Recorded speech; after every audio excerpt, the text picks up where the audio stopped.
พิธีเปิดการนำใส่ขั้วขามหัวย่างเหล็กขัวหวยมันป่าบ้านหวยมันป่าตะแสงหนองผำเมืองจำปาสักแขวงจำปาสักจัดขึ้นอย่างเป็นทางการเป็นเกียรติกับความเปิดพิธีของทาน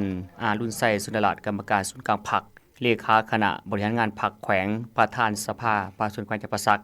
ทานวิไลศักดิ์สุนทรกรรมการพรรคแขวงเลขาพรรคเมืองจำปาสักพร้อมคณะ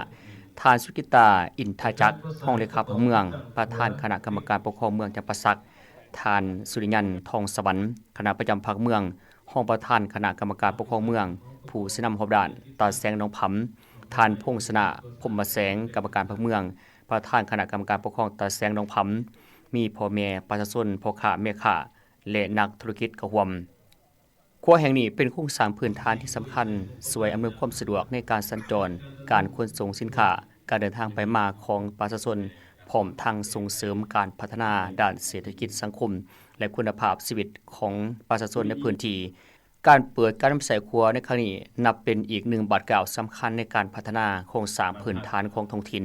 และสะท้อนให้เห็นถึงความร่วมมือของภาครัฐภาคส่วนที่เกี่ยวข้องและประชาชนในการพัฒนาชุมชนให้เจริญก้าวหน้ามูลค่าการก่อสร้างครัวแม่น570กว่าล้านกีบซึ่งครัวดังกล่าวมีความกว้าง10เมตรและความยาวเกือบ40เมตรเป็นเกียรติเปิดป้ายครัวหัวย่างและครัวหัวมันป่าโดยทานรุ่นไส้สุนทรกรรมการศูนย์กลางพรรคเลขาพรรคแขวงจำปาสักและพร้อมทางด้านของ9บาทเพื่อเป็นสิริมงคลอย่าลืมกดไลค์กดแชร์และกด Subscribe เพื่อติดตามข่าวต่อไปที่นี่